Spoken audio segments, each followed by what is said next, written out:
This is from the Mother in Laws from Hell. How my mother in law decides to say Merry Christmas. So, for context, my husband and I, both 28, have been no contact with my mother in law since the end of July. We have dealt with 8+ years of narcissistic abuse from her, and we finally said enough is enough. The inciting incident that made us decide to be no contact was when she told me that she's glad she didn't know me. We have since been dealing with attempts at restoring the relationship that results in the same thing each time.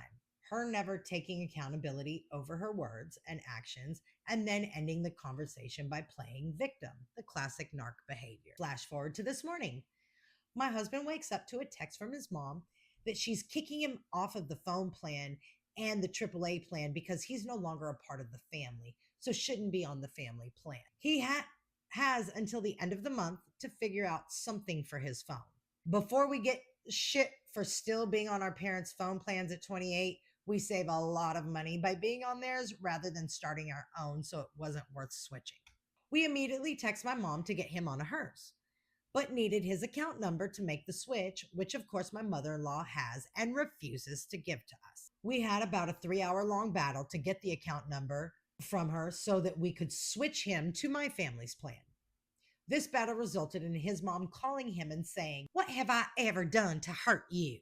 And this man gave her a whole ass list of what she's done in the past 4 months that we haven't talked to her that has been hurtful.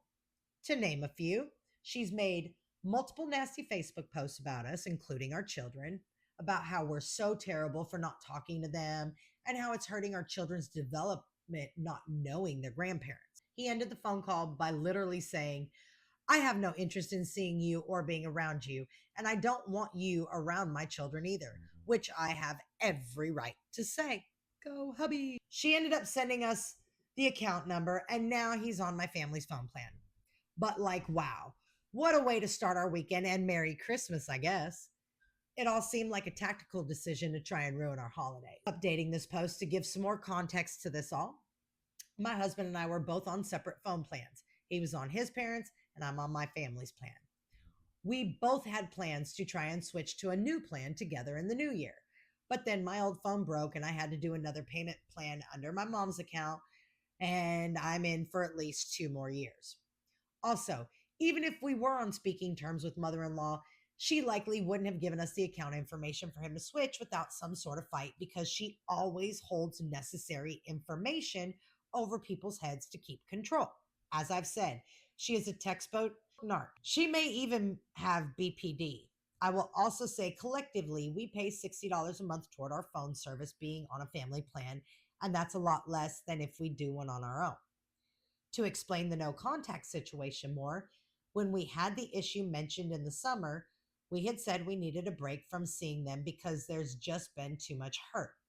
Hubby wasn't ready to cut ties at that moment, and we were taking a break with the intention of continuing the relationship with them once mother in law would hear us out and attempt to take some accountability for her actions. Understanding that she's hurt us, that obviously never happened, and they refused to even have a phone call with her own son. This didn't become a more permanent no contact situation until more recently, probably within the last month, because hubby is finally ready to cut ties.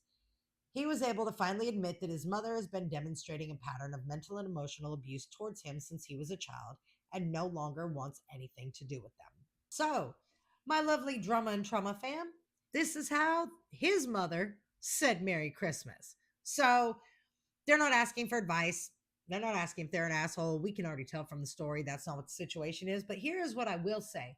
Yes, you have definitely called out traditional textbook narcissistic behavior. Parents will start out with the, "Oh, stay on my plan. It'll be cheaper for you. You know, you can pay me $30 a month versus you having to go do it," right? But then as soon as you piss them off, that same thing that you were originally going to have on your own until they talked you out of it to keep you on their plan, but then they dangle it. Not dangle it like a carrot, dangle it like a whip. "Oh, you're not doing what I told you to?" Family emotional blackmail part 1. I'll take your phone away. I'll take your car insurance away. I'll take your front door away. It doesn't matter. They are all steps that initially are presented to be something to help you. They're not. For a narcissist, they're putting those steps in place so that they have the triggers to pull to control you when the time comes. Make it look nice up front, slam them with the reality on the ass end. It's called emotional blackmail. It's called performative. What it's not called is love.